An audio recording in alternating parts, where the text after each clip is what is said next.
Buenas noches, gracias por estar con nosotros. Este es el programa Hora 25. Son 5 años desde que la Corte Constitucional legalizó y reconoció el matrimonio para personas del mismo sexo.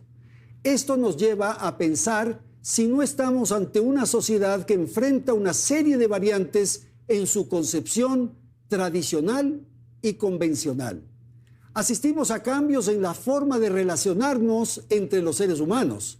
El trabajo, por ejemplo, la relación con la naturaleza, los hijos, los animales, el tiempo, los valores, entre muchos, están cambiando a esta hora. El matrimonio, la opción de género, la homosexualidad y una serie de expresiones de la sexualidad se manifiestan de manera diversa o alternativa. Nuestros invitados esta noche en el estudio de Teleamazonas, José Cañizares. Él es periodista y creador de contenidos. También nos acompaña María Sol Borja, periodista, articulista de Primicias. Saludo la participación de Víctor Manuel Valle, abogado asociado de Dignidad y Derecho. En exteriores está Mamela Fiallo Flor. Gracias, Mamela. Ella es analista de temas políticos. El primer tema de este programa es el matrimonio igualitario. Belén, buenas noches. Hola Andrés, amigos, muy buenas noches. Así es, el 12 de junio se cumplieron 5 años desde que la Corte Constitucional aprobó el matrimonio igualitario en Ecuador. En 2013, la pareja conformada por Pamela Troy y Gabriela Correa interpuso ante la magistratura una acción de protección, pues el registro civil no les permitió casarse al ser una pareja del mismo sexo. 6 años después, ganaron la acción legal y se casaron, convirtiéndose así en el primer matrimonio igualitario en el país. Luego de este hecho histórico, en ese año se registraron, según datos del registro civil, 82 matrimonios igualitarios. En el 2020 fueron 115, en el 2021 215, en el 2022 sumaron 208 matrimonios del mismo sexo, en 2023 267 y en lo que vamos del 2024 son 127. Gracias y vamos a empezar con José. Una apreciación del matrimonio igualitario, por favor. Bueno, Andrés, gracias por esta invitación y yo creo que el matrimonio igualitario era acceder a derechos que todos tenemos que tener en igualdad, derecho a que el Estado no te diga qué debes hacer o qué no debes hacer con tu vida personal. Eso era lo más importante, sobre todo entender que han pasado 5 años desde que nos dijeron que el acceso al matrimonio igualitario iba a hacer que la sociedad se caiga a pedazos, que la familia tradicional se extinga. Y hoy en día, 5 años después, todo sigue bien, todo está en pie, la sociedad no se ha caído, más bien las personas son un poco más libres porque ese es uno de los varios derechos que nos falta adquirir como la población LGBT. Entonces yo creo que eso es súper importante de entender, este es un derecho que nos abrió un poco de puertas, pero sobre todo nos hizo entender que la lucha sigue de largo y que no pasa nada. En 5 años no pasó nada y no pasará nada. Ok, gracias, José. Vamos con Mamela en exteriores. Mamela, su apreciación de lo que acabamos de escuchar y esta idea de que no pasó nada, no se desbarató la sociedad. ¿Qué es lo que ocurrió desde su lectura, desde su perspectiva? Buenas noches. Bueno, ¿qué tal? Buenas noches y ante todo, gracias por la invitación. ¿Aló? Está bien. Lo que vemos es que el primer caso de esta unión mostró que no se trató ni de amor ni de una conquista de derechos, sino de un desmerecimiento de la institución matrimonial, puesto que duró apenas semanas. Lo que hubo es un debilitamiento de la institución e incluso, y eso lo dirá con mejor detalle el abogado, un atropello a nuestra Constitución. Vemos que sí hay un declive en la institución matrimonial. Y vemos que más bien a nivel valores, nuestra nación está en una crisis muy severa. Tenemos cada vez más ausencia paterna, valga el Día del Padre, eso lo veremos más adelante, pero vemos más bien cada vez más desunión, no precisamente por este hecho, pero es el reflejo de un efecto dominó. El matrimonio no es un derecho, es un contrato a nivel civil y un sacramento a nivel religioso. Entonces, los solteros no ejercen un derecho, los divorciados perdieron un derecho, llaman derecho a algo que no lo es y justamente hacen un juego de palabras, pues para que haya un matrimonio debe haber una matriz, un útero que fecundar. Y en el caso de dos personas del mismo sexo, eso no va a pasar, valga la rima. Gracias, Mamela. Sol, su apreciación, por favor. No sé por dónde empezar. Me parece que es un poco anacrónico intentar tener una discusión de que si es o derecho, y además como poner de ejemplo que una primera pareja se divorció. Es como muchas parejas heterosexuales... Que fue un activismo político. Sí, pero cada quien hace lo que le parece. O sea, al final del día, si es que se casan y al final nadie a una pareja heterosexual hoy le cuestiona que por qué se divorcia. O sea, uno se casa y se divorcia como seas homosexual. Incluso hay matrimonios que duran menos de, exacto, de 3 meses. O sea, sí. Matrimonios de Kim Kardashian. Claro. Tiene que dar... O sea, no creo que va por ahí el asunto. Me parece que es un tema de que las personas han sido consideradas y penalizadas por una orientación sexual. Recordemos que la despenalización de la homosexualidad se da en el año 97, es decir, estas personas se iban presas por su orientación sexual.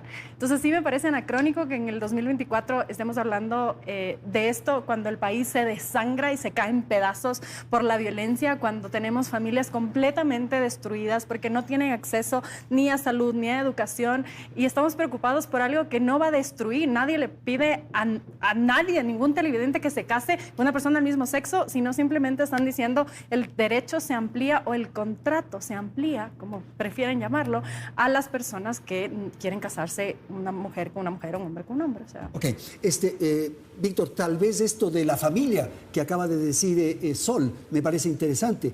Hay diversas razones, motivos por las que se descompone una familia. ¿Es por esto también que se daña una familia? Gracias, Andrés. Por favor, sí. Y saludo a mis contertulios. De hecho, en primer lugar, estoy de acuerdo en que todos tenemos una dignidad inherente como seres humanos. O sea, nadie puede ser discriminado por su orientación sexual, por su religión, peor por su filiación política o otras categorías. Yo desde lo jurídico solo una apreciación. La sentencia 1118 CN, sí. Voy a su pregunta, de la Corte Constitucional, son 5 años. No solo causó una controversia en lo social, sino que la sentencia además también causó una discusión jurídica. Recordemos que se aprobó con el voto de 5 de los 9 jueces que había. Entonces, 4 jueces votaron, precisamente haciendo un análisis jurídico, votaron en contra de aprobar esa sentencia. Eso simplemente desde lo jurídico. Ahora voy al tema de la familia. Yo sí coincido con María Sol en el que la crisis social que estamos viviendo ahora, no solo en tema de seguridad, en tema de educación, en temas de salud mental que son tan importantes, puede tener su origen precisamente en esta subjetividad que estamos teniendo sobre la familia. Es decir, el matrimonio no tuvo su origen en una cuestión religiosa, el origen jurídico del matrimonio tiene en el derecho romano, precisamente por eso matriz que ha dicho Mamela, y lo que buscaba es eso, la filiación del padre y de la madre con sus hijos, esa obligación que tienen el uno con los hijos y los hijos con los padres. ¿Por qué? Porque el interés de la familia en sí, Andrés y contertulios, es cuidar a los niños, formar a las personas. Ese es el único interés. Entonces el Estado no puede ser neutral y decir, bueno, que cada uno haga lo que pueda hacer. Como digo, somos libres de eso, pero el Estado tiene que propender al cuidado de los más vulnerables. ¿Están desprotegidos los niños, los hijos? Yo creo que no, en lo absoluto. Y si es que hablamos de que lo jurídico empezó así, entonces que las mujeres infértiles no se casen, porque no pueden desarrollar una familia y no pueden criar un hijo. Además, recordemos que no porque algo inició de una manera significa que por el resto de la humanidad tiene que ser así, si no seguiríamos jugando en las Olimpiadas desnudos. Las cosas evolucionan, las tradiciones se terminan y evolucionan. Además, Mamela ha mencionado un sacramento en un estado laico. Ahí sí tenemos un problema muy grave, porque si bien defenderíamos de la libertad religiosa, de que todos podamos creer en absolutamente todo lo que creamos, pero imponer, ahí sí estamos hablando de una imposición. Y los niños, se ha demostrado con estudios, los niños no están en desprotección porque haya familias homoparentales. Los niños están en desprotección porque hay una ley que no deja adoptar, que ni siquiera las parejas heterosexuales es fácil adoptar en este país. Y tenemos un grave problema de adopción. Ni siquiera estoy hablando de las parejas homoparentales. Entonces, claro, nos preocupamos por los niños cuando es una herramienta para eliminar derechos a las poblaciones vulnerables. Ok, gracias, José. Rápidamente, Víctor, y voy a ir con Mamela enseguida. Solamente desde lo técnico coincido con José en que nuestra principal preocupación es el tema de los niños, pero en el estudio más serio que se ha hecho en Estados Unidos, que es incluso un país en el que estos temas se han desarrollado ya hace algunos años, que es del Centro de Investigación de la Población. Años, solo desde 2015 hay matrimonio igualitario. El estudio que se hizo del tema de cómo se crían los niños en distintas familias. El más serio, con un muestreo en todo Estados Unidos, jóvenes de 18 a 38 años que hablaron de sus experiencias en las familias. Y no solo que se dijo familias homosexuales versus heterosexuales, sino con madrastras, familias monoparentales, etcétera. Las conclusiones fueron claras. El mejor ambiente para el desarrollo pleno de un niño era su familia biológica intacta. Entonces el Estado no puede ser neutral con este tipo de información. Vamos a ir con Mamela, por favor. Mamela, en Argentina, su apreciación de lo que han comentado sus colegas de panel y particularmente las referencias de Sol y de José. Adelante.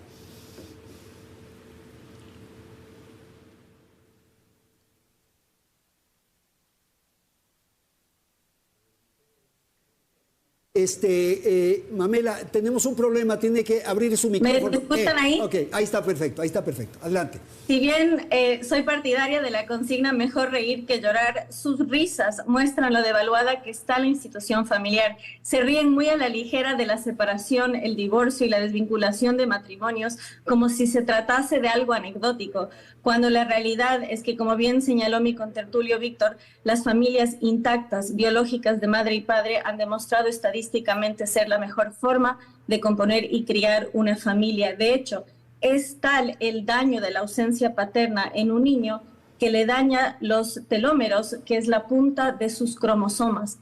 Las niñas que no tienen un padre menstruan antes, es decir, su infancia se acorta. Los niños varones que no tienen padre viven menos. Es decir, la ausencia paterna es tan atroz para la vida de una criatura que vive menos en el caso de un varón y es menos tiempo niña en el caso de una mujer. Reitero el concepto. Y dato muy importante, aquí hablan de tolerancia, pero ve con qué vehemencia mi contertulio habló del hecho de tratar al matrimonio como un sacramento. Cuando yo dije explícitamente que en el ámbito civil es un contrato y en la óptica de fe es un sacramento, es decir, para quienes vivimos y creemos así. Jamás lo impuse, más bien muy por el contrario, vemos que le ofende la fe que comparten la mayoría de los ecuatorianos. Y hago hincapié en lo que dijo Víctor, justamente que solo fueron 5 de 9 jueces quienes fueron en contra de nuestra Constitución y en contra de la voluntad de la mayoría de los ecuatorianos que viven desde esa óptica. Entonces esto no fue ni democrático ni republicano, porque fue en contra de nuestra Constitución. Una minoría de jueces se impuso y fue en contra del sentir del pueblo. Y tanto que hablan de la violencia, no hay mayor garantía para la violencia en una sociedad que la ausencia paterna. Y qué mejor que hablarlo el Día del Padre.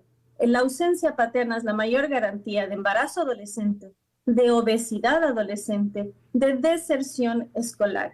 Entonces, tanto se exalta el rol de la madre jefe de hogar y poco se habla de la ausencia paterna. Entonces, en una unión de 2 mujeres no hay papá. En una unión de 2 papás no hay una figura consolidada como tal. Entonces, les agradezco que reflexionen de lo poco risible que es una familia dividida y fragmentada. Ok, muchísimas gracias. Le debo la palabra a Sol.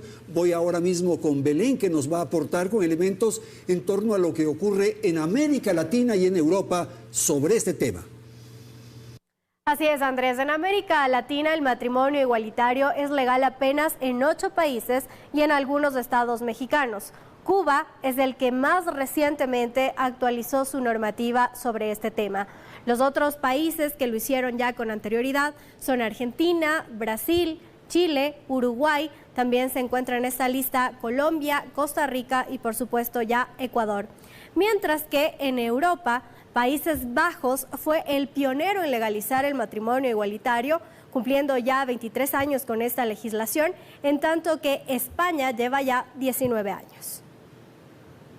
Sol, quisiera su apreciación de lo que se dijo en el segmento anterior y esto que está ocurriendo en distintos lugares del mundo. Ahora hemos tratado América Latina y Europa, pero ¿qué se lee, qué se interpreta frente a esto? Parece que la violencia preocupa cuando queremos deslegitimar los derechos adquiridos de otras personas, porque estamos hablando en el Día del Padre de hogares en el Ecuador donde 39% de las mujeres son jefas de hogar.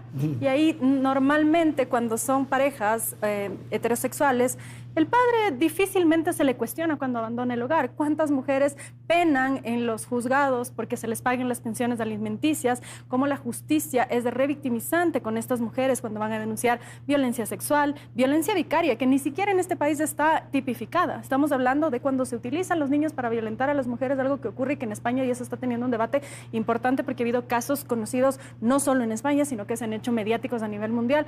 Y ahí me parece que no hay una preocupación cuando la de su estructura no depende, porque al final si son niños queridos y amados, da igual quién los cría. Recordemos que tuvimos una ola de migración a final de los años 90 y muchos niños crecieron con la abuelita y con la tía, dos mujeres. No creo que esos niños estén traumatizados de por vida porque les crió la abuelita y la tía. Es decir, los hogares necesitan estructura, necesitan límites, necesitan cuidados, necesitan amor, necesitan disciplina, y eso es independiente de que sea una madre, un padre, 4, 5, 10. O sea, creo que eso es secundario y me parece que nuevamente es un debate anacrónico en el siglo XXI. Víctor, claro, esta referencia de que los niños pueden desarrollarse y pueden ser útiles en el futuro en atención a que se les dé cariño. Sí. Y es independiente a que sea papá, papá o mamá, mamá. Ahora, yo coincido, o sea, podemos tener una discusión y dar aportes subjetivos de cada uno. Lo que yo me limito es a dar los datos de los estudios más concretos en la materia. Pero no quisiera quedarme solo ahí. Yo coincido con María Sol en el sentido de que un padre, y por eso me parece que hemos reducido el matrimonio haciéndolo tan superficial, con comentarios tan superficiales sobre el matrimonio, sobre el divorcio. Estuvimos nosotros en un caso en que quisieron aprobar el divorcio unilateral, es decir, que solo una de las personas pueda querer divorciarse. Lo hacemos tan superficial que ahora la obligación del padre parece que es una pensión de alimentos. O sea, el padre es padre si paga la pensión de alimentos. Y yo totalmente de acuerdo con María Sol. O sea, el padre no es padre simplemente por pagar la pensión de alimentos, sino que tiene que estar ahí. Totalmente a favor de fortalecer un vínculo estable que pueda garantizar que los niños estén bien. Es que al final esa es la única discusión que debemos tener como sociedad en este tema, que los niños puedan estar en el mejor lugar posible. Entonces en eso coincido totalmente. Perfecto. José, ¿qué tipos de matrimonios deberían estar o legalizarse o estabilizarse en el país desde tu perspectiva? Bueno, el matrimonio tenemos ahora en teoría acceso a todas las personas de diferentes orientaciones. El matrimonio igualitario se hizo precisamente para legalizar el matrimonio entre dos hombres, matrimonio entre dos mujeres. Ahora podemos tener una discusión sobre el género y cosas así. Bueno, pero hay matrimonio de hecho. Es de unión de hecho, que es un tema diferente, porque la unión de hecho incluso se ocupaba ya cuando la relación se había terminado para poder jurídicamente y legalmente separar los bienes. Para eso se utilizaba, era un derecho más legal, más que como institución, como dicen mis contertulios, como matrimonio. Pero a mí realmente lo que sí me preocupa es la utilización de datos y de estudios, que tal vez por eso un poquito mis risas no era por faltarle el respeto a Mamela, sino que pensé que la discusión se había vuelto más amena por hablar de temas como daños de cromosomas. Realmente me interesa ya saber esas fuentes, pero lo que sí hay datos es que, por ejemplo, en el 2023, de los 56.546 matrimonios registrados, tan solo 342 eran matrimonio igualitario, eran matrimonio de personas del mismo sexo. Entonces, ¿cómo podemos hablar, incluso estadísticamente, de que ha habido un impacto hacia la sociedad? Los padres han estado ausentes desde el inicio de la humanidad. No veo los gays qué tengamos que hacer y qué tengamos que ver en esto. Tenemos muchísimos de nosotros, somos de hecho hijos de hogares que no han tenido papá o mamá, que han tenido solo mamá o solo papá. La familia tradicional es un núcleo que hace rato ya no existe en muchos hogares. Entonces, ¿qué tiene que ver eso con la protección de los niños? Hay niños que están siendo violados todos los días en la educación pública, en la educación privada, por ejemplo. Eso es hablar de protección de los niños. No que hay hogares que les quieren brindar amor, respeto y cariño. Y por si acaso también, nadie habla aquí de tolerancia, porque estos no son los 90s. Aquí hablamos de respeto, que que no son sinónimos de una diferencia muy importante. Los seres humanos no se toleran, se respetan. Ok, gracias, José. El matrimonio es una institución ya caduca, la familia ya no existe. ¿Cómo explicar eso? Lo que pasa es que hay diversidad. O sea, la idea de pensar que el papá, la mamá y los hijos, eso ya no es así. Muchas parejas incluso ni se casan. Los últimos datos del cuestionado censo te hablan sobre que muchas familias ya no se casan. Simplemente se unen, se juntan y bueno, pues se juntarán algunos, durará el tiempo que dura, otros se separarán. ¿Por qué? Porque antes las mujeres estaban sometidas a una institución que las violentaba violentaba. Era una institución violenta con las mujeres, porque no podían separarse. Primero no tenías derecho al divorcio, si te divorciabas luego se quedaban con tus hijos, no tenías derecho al patrimonio dividido en dos, como ahora se han garantizado estos derechos, y las mujeres tienden más a salir de los matrimonios porque tienes en principio más garantías de lo que tenías a principios de siglo. Entonces no es que los valores y la sociedad está perdida, no, es que hoy las mujeres vamos a estar dispuestas a aguantar menos. Ahora, si a ti te pegan en la casa, pues probablemente puedes salir, y hay una institución que en teoría, por lo menos hay un marco legal que te va a proteger, no siempre pasa en la práctica, pero en la teoría eso ya está establecido, ya tenemos una constitución, ya tenemos un marco legal que te va en principio a garantizar que puedas salir, hay unas casas de acogida, hay una ola de pensamiento de otras mujeres que te van a respaldar y que te van a decir, yo te recibo en mi casa, yo te ayudo con un trabajo. Eso no pasaba hace 30, 40, 50 años. Y yo ahí coincido con José con lo que decía sobre la evolución. No podemos seguir pensando como si viviéramos en las cavernas cuando el mundo evoluciona y las relaciones entre las personas evolucionan. Aquí no se está hablando ni de que te voy a tolerar porque eres de una forma o de otra. Estamos hablando de que respetas a las personas por el simple hecho de ser personas y que no tienes por qué poner juicios de valor a cómo viven los demás. Cada quien vive como quiera, siempre y cuando estés en un marco legal, y los niños nuevamente van a estar protegidos si los padres les protegen independientemente de quiénes sean los padres. Okay. Vamos con Mamela, vamos a terminar este segmento con la participación de ella en atención a lo que acabamos de escuchar, la necesidad de que haya respeto. Son seres humanos, por favor. Tenemos un problema también con el micrófono, por favor. El micrófono, ahí está. ¿Qué tal? Ya sí. que habla de las cavernas, recomiendo mucho la obra Marriage and Civilization del autor William Tucker, que precisamente explica cómo el matrimonio nos hizo humanos, cómo nos civilizó. No hay nada menos civilizado justamente que la poligamia, que vivir salvajemente. Justamente el matrimonio fue una institución que le dio a la mujer un lugar de privilegio. Y ya que es activista feminista, qué mejor que destacar que la primera ley feminista, la primera jurisprudencia que se crea es la doctrina de los años tiernos, que privilegia a la madre en una situación de ruptura. La única contravención en el Ecuador que es delito de detención inmediata es el no pago de alimentos. ¿De qué igualdad estamos hablando? Cuando el padre debe pagar para ver a sus hijos y a la madre le basta con haberlos parido. No vemos paridad en cuestión de custodia, vemos un desincentivo legal para el padre de familia y un premio para la madre. Entonces están justamente hablando, nos están dando la razón de cómo la institución matrimonial y familiar se ha visto debilitado, cómo la gente ya ni siquiera se casa, porque vemos, y no me refería a ti, Carlos, al contrario, los demás contertulios se estaban riendo al hablar de la ligereza con la que la gente los separa. Vemos que el matrimonio es una situación risible, y aquí María Sol dijo más de una vez, creo que, es decir, asume, no tiene estadísticas ni fuentes que respaldan que la institución familiar es irrelevante quien la componga. Más bien vemos que hubo un índice muy elevado de suicidios en las familias de migrantes, en familias separadas. Entonces decir que da igual que no sean mamá y papá no es verdad, y hay estudios que demuestran lo contrario.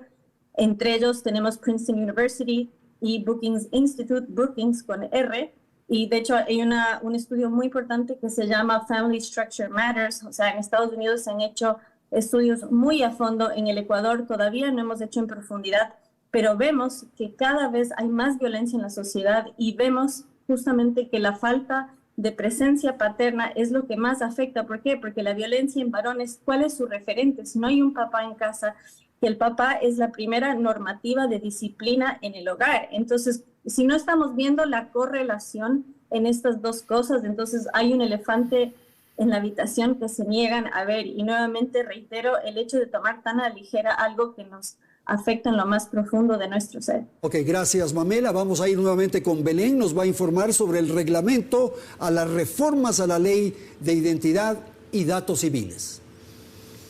Sí, Andrés, el respeto a los derechos adquiridos continúa avanzando. Esta semana que termina, por ejemplo, el presidente Daniel Noboa emitió el reglamento a las reformas a la Ley Orgánica de Gestión de Identidad y Datos Civiles, que entre otros temas facilita el trámite para que las personas puedan solicitar la rectificación de su sexo o género en la cédula. El cambio se podrá realizar por una sola vez y cuando la persona haya cumplido la mayoría de edad. Luego de cambiar el sexo o género, la persona también podrá cambiar su nombre. Antes de esta reforma, la Ley de Gestión de Identidad y Datos Civiles de 2016 solo permitía el cambio de género para las personas trans, pero en varios casos denunciados, el Registro Civil, organismo que gestiona los datos de identidad, exigía certificados que avalen una cirugía de reasignación genital, tratamientos hormonales, psicológicos o médicos que hoy ya no son necesarios.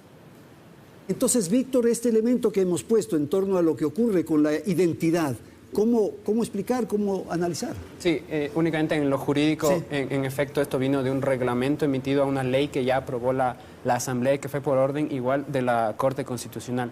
En el tema del género, como digo y rescato, cada uno es libre para decidir, para escoger y formarse su identidad. Eso totalmente respetable, la dignidad nos es inherente. A mí lo único en lo que yo profundizaría es las consecuencias sociales que puede tener, ¿no? Y creo que esto nos puede unir un poco en la discrepancia que tenemos, en el sentido de que muchas veces quizá caemos en la superficialidad de mi tema, mi identidad, yo, y cada uno está con su tema, pero nadie piensa en la sociedad. ¿Qué efectos puede tener eso que estamos legislando? ¿No es cierto? Como digo, o sea, buscando a la vez el matrimonio y a la vez buscamos el divorcio. Es decir, falta esa coherencia ordenada. Y en el tema del género, y con esto me voy, una cosa es el género, que ya había el cambio de género, ahora es el cambio de sexo. Entonces puede tener efectos sociales muy graves. Es decir, por ejemplo, en tema de deportes, a la audiencia no le será indiferente como pasa en el tema de deportes, por ejemplo, cuando se cambia el sexo. Más delicado aún en tema de pabellones de cárceles, si un pabellón es de mujeres, ¿qué va a pasar si un hombre se cambia el sexo hacia el sexo de mujer? Okay. Entonces, eso nos tiene que llevar a pensar. José, su opinión sobre este tema de identidad y sexo. Lo mismo decía la NASA cuando proponían mandar astronautas mujeres al espacio. ¿Y ahora qué vamos a hacer? ¿Qué vamos a hacer si las mujeres menstruan? ¿Qué vamos a hacer con el tema de las toallas sanitarias? Pues ¿saben qué pasó? ¿Saben qué se hizo? Se acopló. Eso es lo que se hizo y eso es lo que ha hecho la sociedad todo el tiempo. Yo entiendo y comprendo de dónde vienen estas discrepancias, de dónde viene esta incomodidad. El cambio es incómodo. Vivimos en una situación incómoda porque lo que estamos viviendo ahora no lo conocíamos hace 5 años tan solo. No estamos hablando de un cambio de hace 30 años. Estamos hablando de una sociedad que está evolucionando a pasos agigantados y es incómodo y causa miedo. El desconocimiento causa miedo y lo comprendo.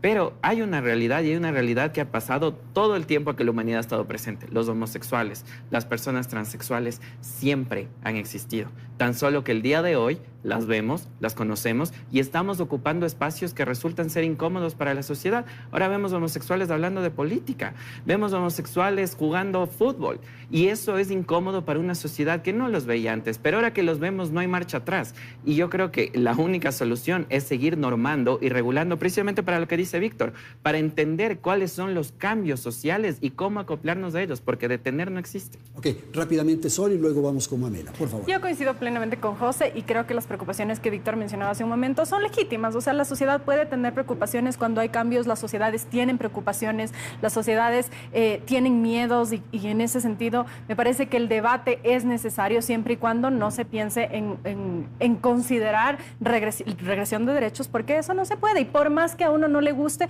las cosas van a seguir el curso que tienen que seguir y creo que nadie le obliga a nadie ni a casarse, ni a cambiarse de sexo, ni a abortar, es decir, son decisiones individuales y me parece que cuando vivimos en libertad es lo que corresponde. Ok, Mamela, por favor, rápidamente, estoy sobre el tiempo, adelante.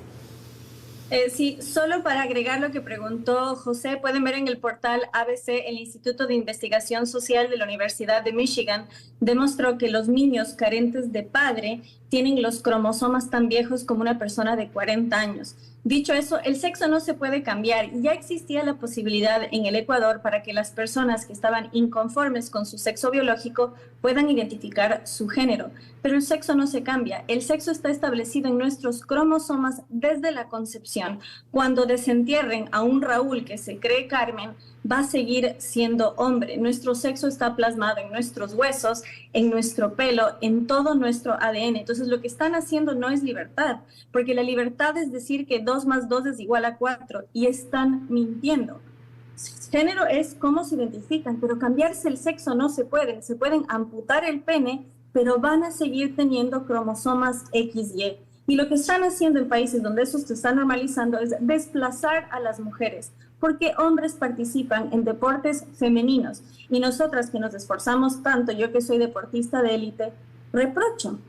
están causando contusiones cerebrales a las mujeres que participan en artes marciales mixtas, porque la fuerza no es la misma. No solo están usurpando nuestros espacios, sino que nos están mintiendo de frente. Si se quieren identificar así, es género. El sexo no se cambia, nos están obligando a mentir. Y la Asamblea Nacional, en lugar de justamente ayudar a resolver la violencia, está normalizando mentiras como verdad.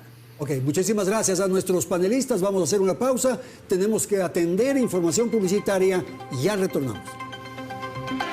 Continuamos con más, amigos. Por primera vez, Ecuador tiene datos levantados por el INEC sobre la población LGBTI en el país. Suman en total 279.070 personas que se autoperciben como parte de este grupo. Sin embargo, el número puede ser mayor, pues por diversos motivos aún prefieren mantener en silencio su autopercepción.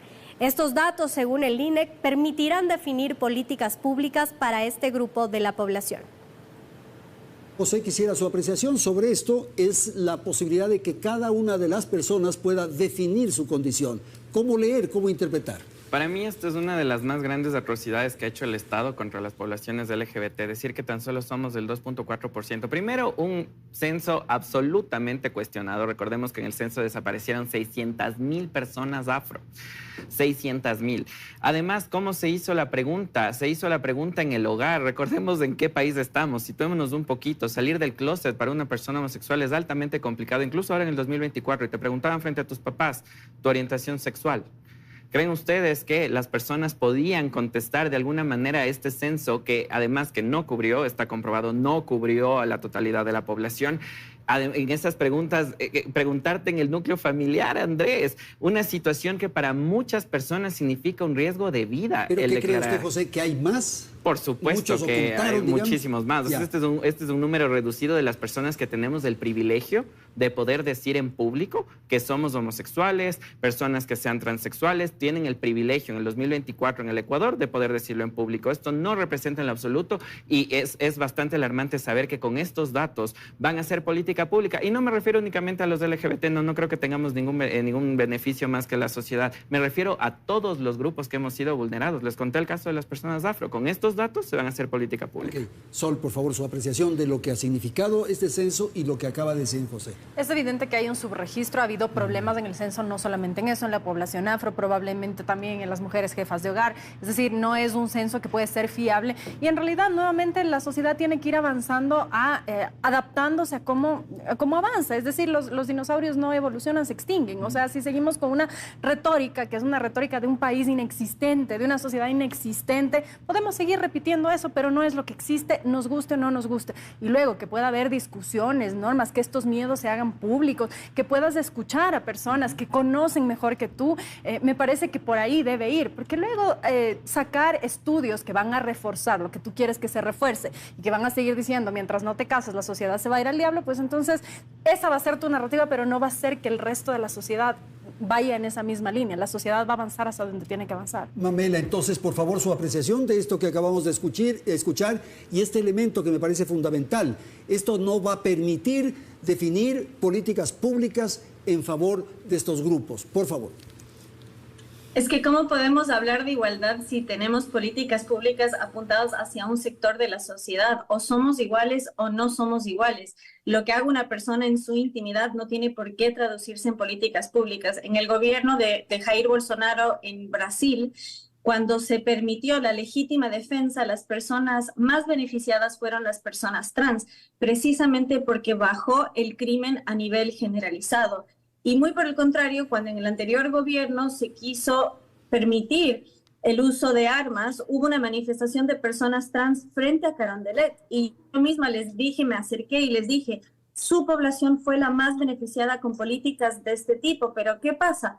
Como están tan adictos al Estado que quieren que todo gire en torno al Estado, en lugar de querer ser más autónomos, buscan cada vez más dependencia. Entonces esto en lugar de garantizar mejor bienestar, lo que genera es más antagonismo. Y la peor payasada que se ve en este gobierno es el Ministerio de la Mujer y Derechos Humanos. Es decir, están las mujeres y los subhumanos, siendo el hombre heterosexual el más bajo en el escalón, porque es el Ministerio de la Mujer y LGBT. Tenemos una subsecretaría de diversidad que nos dice qué es ser gay. en lugar de apuntar a la enorme violencia que se vive en el país, y de hecho se quiso hacer que sea un ministerio respecto al tema de la violencia y etcétera, y dijeron con perspectiva de género, cuando los hombres entre 16 y 25 años son las principales víctimas de violencia. Entonces, lo que estamos haciendo con este tipo de políticas no es más igualdad, es más discriminación, es más diferenciación e ignorar quiénes son las principales víctimas de la violencia en el país y generar más dependencia al Estado, menos autonomía, y eso a su vez ejerce más presión sobre las fuerzas del orden y quita más autonomía a las personas. Entonces, o tenemos igualdad o tenemos diferenciación, y estas políticas hacen un nicho que vuelve ciudadanos de primera, segunda y hasta tercera y cuarta categoría. Ok, gracias Mamela. Vamos a terminar esta parte, con Víctor, por favor. Sí, únicamente en materia del censo, de hecho me parece que José maneja bien el tema, parece que fue un censo irregular, no poseo más información. Lo que aprovecho para decir es que precisamente a lo que le podemos dar a la audiencia es una escucha activa entre nosotros, ¿no? O sea, no caer un poco en la superficialidad de decir los argumentos del un lado y los argumentos del otro. Yo solo quiero coincidir con María Sol en el tema de la igualdad a la que tenemos todos derecho y acceso. Cada uno puede ejercer en su dignidad completa. Lo que a veces se cuestiona es que esa autopercepción se imponga a que el resto la acepte, ¿no? Pero el tema del anacronismo es lo que... y he intentado hacer una escucha activa a mis contertulios. María Sol, por ejemplo, lo que dijo al inicio, es que estamos en una crisis total de la sociedad. Es decir, que hay secuestros, hay mucha violencia, hay problemas de salud mental, la audiencia sabe cómo estamos como sociedad, pero al mismo tiempo se habla de que ya hemos evolucionado. Entonces, o estamos bien o mal. Eso es lo que a mí no me termina de cuadrar. Para mí, la ética, que es una ciencia que determina lo que está bien y lo que está mal, no conoce de tiempos. Es decir, el no robar puede estar bien desde hace 1000 años y estará en 1000 años. Es decir, no tiene que ver, me parece que se cae en una falacia el hecho de que ya estamos en 2024, las cosas tienen que cambiar. Bueno, hay cosas que quizá no deben cambiar y es lo que les invito a que consideremos. Ok, vamos a ir nuevamente con Belén. Queremos plantear un asunto que lo dijimos en la presentación. Esto es que estamos asistiendo a una serie de variantes en la sociedad actual, en la sociedad moderna. ¿Qué ocurre con la edad de las parejas que se casan, por favor? Efectivamente, Andrés, las prioridades de hombres y mujeres han cambiado y así lo demuestran algunos datos que hemos podido recabar.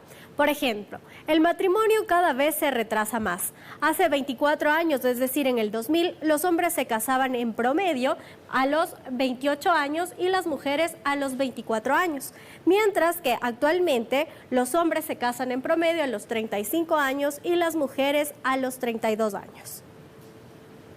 Entonces voy a dar la palabra a Sol, porque me parece interesante poner este tema por lo que usted decía, Sol, hace unos instantes, en el sentido de que los jóvenes, las nuevas generaciones tienen otro mundo, tienen otra forma de entender lo que estamos viviendo. Creo que antes de eso es importante aclararle a Víctor que la sociedad no es en blanco y negro. Es decir, no es que todo está mal o todo está bien. Mientras vivimos en un contexto de violencia como que el país vive, el año anterior cerramos con femicidios cada 17 horas de una mujer asesinada por su condición de género. Mamela decía hace un momento que los hombres que más mueren que son los hombres heterosexuales en un rango de edad. Bueno, pero pues se matan entre ellos. O sea, porque hay guerras, a las guerras van los hombres, las guerras son... Exacto, no es por su condición de hombres, mientras que en el caso de las mujeres es así. Entonces, la sociedad propende a buscar un marco legal que para que tengan esa igualdad tiene que darle garantías adicionales a las personas que están en desventaja, porque no es lo mismo partir de una, así sea para llegar a una carrera, a una universidad, no tienen las mismas ventajas una mujer afro que nace en el campo porque está empobrecida, porque está vulnerable, que un hombre heterosexual que está en la ciudad, porque las condiciones no son las mismas y cerrar los ojos a esos lo puedes hacer, pero es mirar la desigualdad. Y sobre el tema del matrimonio me parece que... el matrimonio tardío que llaman. Sí, me parece que también tiene que ver con las condiciones de precarización de las sociedades. Estamos en un país en el que una de cada dos personas trabajan o reciben un ingreso en situación informal, es decir, no tienen seguridad social. Si no sales a trabajar, muchos de ellos son comerciantes, no salen a vender, pues ese día no comen simplemente. Entonces, en esas condiciones, muchos jóvenes que tampoco tienen acceso, miremos la crisis en la seguridad social, muchos jóvenes que tienen que trabajar o 1 hora o 2 horas no tienen estas condiciones que nuestros padres quizá o nuestros abuelos tenían y y que eso permitía pues juntarte, poder comprarte una casa a los 28, 30 años. Muchas de generaciones anteriores lo hicieron. Hoy conversa con cualquier persona y muchas mujeres dicen, yo quisiera tener hijos, pero no puedo, no me da la economía. Mira cómo el acceso a la educación. ¿Cómo vas a pensar en niños que van a educarse si tenemos profesores que están siendo vacunados? ¿A qué escuela les vas a mandar? O sea, ya no estoy hablando ni de escuelas privadas, porque eso ya es un mundo económico impensable. Y lo piensan varias veces si es que es prudente casarse o no. Víctor, a ver. Sí, de hecho, ahí sí coincido muchísimo en el tema. Hay una crisis actual, o sea, me parece que precisamente por eso todos los temas que ya están en el sentido de la igualdad y todo el tema de LGBTI y demás, respetémonos unos a otros, cada uno es libre, pero me parece que precisamente todas esas condiciones, porque es un problema, Andrés, como bien lo ha dicho Belén, la gente ya no se casa, la pirámide poblacional corre un grave riesgo. Esto es algo que yo lo converso mucho con mis cercanos. A veces la gente habla de sobrepoblación. ¿Cuál sobrepoblación? Si el IES está en crisis ahorita y la tasa de retorno que tenemos ahora ya es la menor en el Ecuador. Entonces, precisamente el deber del gobierno y de los legisladores es cómo hacemos para que la gente pueda tener esas condiciones. Y precisamente me parece que la superficialidad de hablar del género, del sexo, que como digo, todos somos libres para eso. Hablar de esto sí, esto no, no nos permite, por ejemplo, hay proyectos de ley en la Asamblea, yo lo he revisado como abogado en el portal de la Asamblea, proyectos para defender a la familia, para promover estos incentivos laborales, de flexibilización, licencias, etcétera. Hay algunos avances ya con la ley de economía violeta para agilizar el proceso de adopción que no se están tratando porque nos quedamos en esta superficialidad. Okay. Esa para mí es... Les quiero proponer un asunto, vamos a ir a un corte, tenemos que atender la publicidad y enseguida volvemos para enlazar este tema que tiene que ver con matrimonio tardío, con la edad de la maternidad. En un instante retornamos.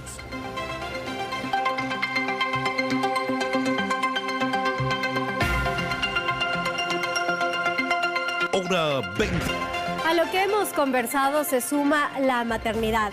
En España, por ejemplo, un 10% de mujeres adultas ha decidido no ser madre, mientras que en el Ecuador, el último censo del INEC demostró que desde este año la población empezará a ser más vieja y se reproducirá a una velocidad menor.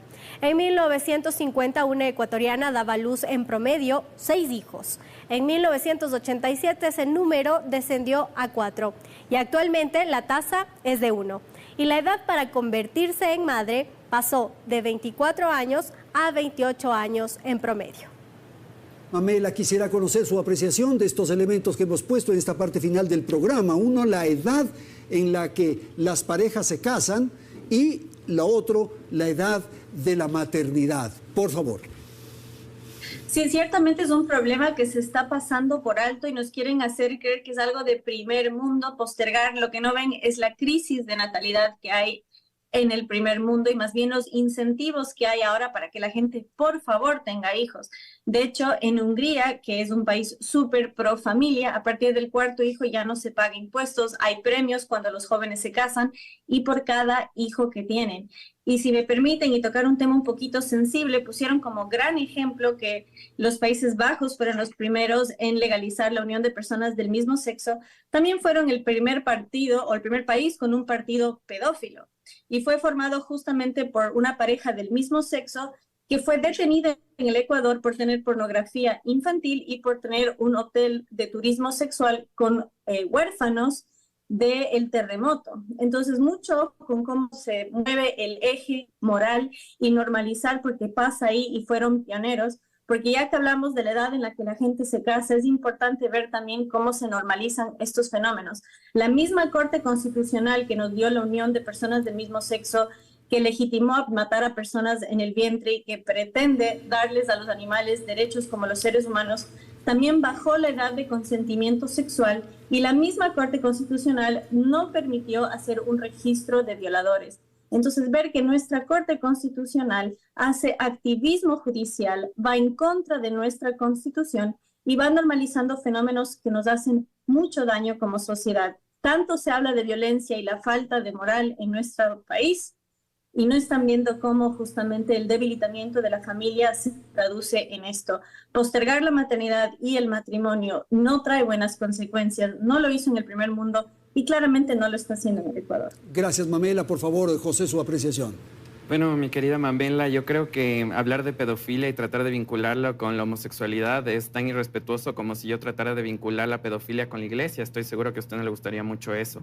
También hablando un poquito en el tema de los derechos, y es que es una preocupación, y lo que tú has dicho, Víctor, y lo que hemos escuchado de Belén es una preocupación. De hecho, se llama el bono demográfico, que es un problema de que tal vez en el futuro, y no tal vez en el 2050, el Seguro Social no va a tener para pagar las jubilaciones por el problema de que no hay nuevos aportantes. Déjennos tener hijos a los gays. ¿No sería una solución poder abrir a las puertas a nuevas familias, a que haya inseminación artificial? Usted ha puesto a Mamela de ejemplo el primer mundo. Regresemos a ver a Finlandia, ese también es primer mundo. Ellos han hecho, de hecho, esa es una de las medidas para hablar de natalidad, es saber que hay diferentes tipos de familias y permitirles a las familias homoparentales abrir la inseminación artificial, tener hijos, porque si el problema es la natalidad, ¿por qué los gays no podemos tener hijos entonces? A ver, Víctor, rápidamente te doy la palabra, Sol, rápidamente. De hecho, en inicio compartí los datos en cuanto a un niño que crece con dos papás o con dos mamás, los he expuesto. Es decir, me parece que estamos un poco utilizando al ser humano, cayendo en una visión utilitarista de que, oye, yo quiero un hijo, entonces tengo derecho a tener ese hijo. A mí me parece que un ser humano es un fin en sí mismo y tiene una dignidad inherente, ¿no? Hablábamos, por ejemplo, de la regresividad de derechos. ¿Dónde está el derecho de un niño a tener un papá y una mamá? ¿Ese derecho lo podemos regresar? Es lo único que me cuestiono. Y ahora, ¿qué pasa con las familias que son de padres divorciados? Entonces, ¿les quitamos y les ponemos en una familia por de papás supuesto, casados? Pero el gobierno lo que tiene es que propender al bien común. Siempre va a haber excepciones a las reglas y por supuesto, y en eso estamos muy de acuerdo. Yo con lo que quiero quedarme es un poco que me parece que todo este tema de los hijos, respondiendo a este segmento ya del matrimonio tardío, me parece justo que es una causa de lo que estamos promoviendo como el avance del siglo XXI, ¿no? Un siglo en el que estamos muy en nosotros mismos, nos ensimismamos, consumo, yo, mis viajes, la gente no se casa porque quiere viajar, etcétera, somos libres de hacerlo, pero a mí en la facultad lo primero que me enseñaron y mis padres es que cuando uno es feliz, lo comparte con los demás. Entonces uno no puede ser feliz solo y es lo que le invito a cuestionarse a la audiencia, es decir, pensemos en los demás y muchas veces la crisis de la familia, la crisis del compromiso, de responsabilidad que tenemos, es por ese miedo que tenemos y por estar muy ensimismados. Ok, Sol, por favor. Pero eso decide cada quien. O sea, no creo que la sociedad ni el Estado debe decirte cómo vivir, cuántos hijos tener, con quién casarte. A mí me parece que es un avance gigantesco que las mujeres puedan decidir. Yo felicito porque hemos visto casos de niños abandonados en familias heterosexuales. ¿Cuántos niños están ahí en la fila para ser adoptados y simplemente no se adoptan porque el Estado no se da abasto, no puede, no hay cómo? Son familias de heterosexuales. Entonces, no creo que tenga que ver la crisis de la sociedad con que las mujeres no quieran tener hijos o con que las parejas no se casen. Creo que pasa por muchas otras cosas que poco tienen que ver con eso. Y me parece que es una falacia tratar de posicionar esta idea. Primero, vincular la pedofilia a la homosexualidad. Hemos visto familias enteras en Estados Unidos, o hace poco, una familia, eran dos mujeres que insta-mommies, de estas que les ponen a sus hijos, etcétera, a hacer cosas, fueron ahorita sentenciadas por tortura, porque había malos tratos. Las dos viviendo en familias heterosexuales, con niños que estaban siendo violentados, abusados, maltratados. Es decir, esto no tiene que ver. Y me parece que es una brutalidad tratar de vincularlo uno, ¿no?, con lo otro. La pedofilia, nadie en esta mesa va a apoyar la pedofilia. Las miles de niñas que son madres antes de los 14 años en el Ecuador vienen de un acto heterosexual, de un acto de pedofilia heterosexual. Entonces, no entiendo esa vinculación que se hace en un caso con el otro. El incesto. Las niñas que dan a luz cada año aquí, me parece que son 10, de acuerdo a los datos de UNICEF, son víctimas de incesto en sus familias heterosexuales. Entonces, sí me parece que tratar de adaptarle a la sociedad, a cómo yo quiero vivir. Entonces, a mí me parece que el matrimonio es la institución más sagrada, maravillosa y divina del mundo. Bueno, pues cásate. O sea, nadie te dice que no, pero nadie te obliga, nadie le pide a otra persona, pero es que tú no tienes por qué decirme a mí, a Andrés, a José o a nuestro televidente cómo hacerlo. Y creo que la libertad es precisamente que tú, Andrés y yo decidamos si queremos casarnos, tener hijos o no. Ok, vamos a ir con Mamela, vamos a ir cerrando el programa. Quisiera un mensaje final. Empecemos con usted, Mamela, si es tan amable. Por favor, lo más corto. El micrófono nuevamente. Sí, reitero lo antes dicho, tanto que se está hablando de abuso a menores y vemos que la misma Corte Constitucional que hace activismo judicial bajó la edad de consentimiento, impidió hacer una lista de depredadores sexuales y además ante los casos de abuso, en lugar de buscar perseguir al depredador, al abusador, busca matar a la criatura que es fruto de esa relación abusiva. Y dejar en claro nuevamente que lo que yo dije es lo que está permitiendo nuestra Corte Constitucional y como por segunda vez en este panel, José apela contra la institución religiosa que adherimos la mayoría de los ecuatorianos. Habla de respeto, pero no lo muestra. Y dato muy curioso, vamos a las estadísticas. Solo el 0,2% de los casos de abuso pasan en un ambiente clerical. Sin embargo, la gran mayoría de los casos son de índole homosexual. Tanto así que Papa Francisco ha pedido que por favor no admitan homosexuales en los seminarios, puesto que ahí es donde radica el mayor caso de abusos, primero en el seminario y luego después. Así que no toque territorio engorroso porque se va a quemar. Ok, muchísimas gracias, Mamela. José, por favor, vamos a ir despidiendo. Sí, solo quería aclarar que no he atacado a ningún tipo de iglesia. Yo tengo mi Dios y mi Dios jamás me haría imponer mis creencias a ninguna otra persona. Yo creo que para la audiencia es súper importante entender que da miedo. Estamos en un momento de cambio, da miedo. Todos tenemos miedo, pero los derechos no son pastel.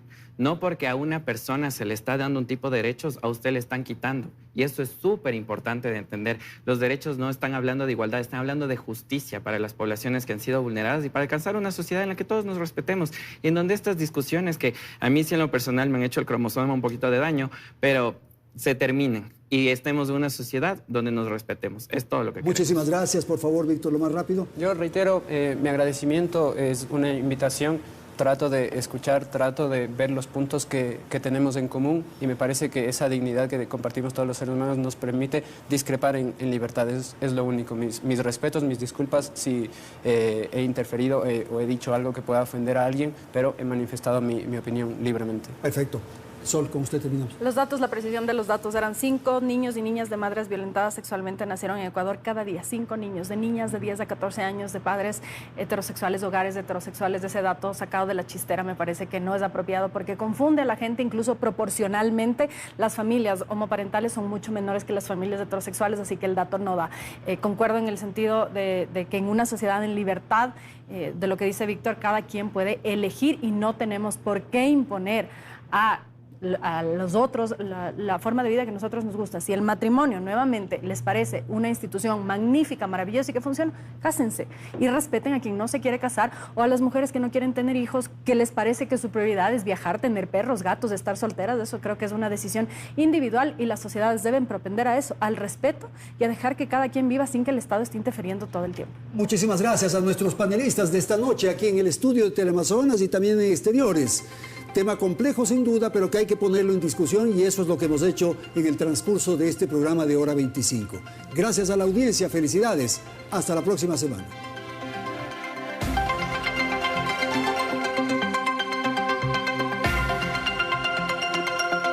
Teleamazonas presentó Hora 25.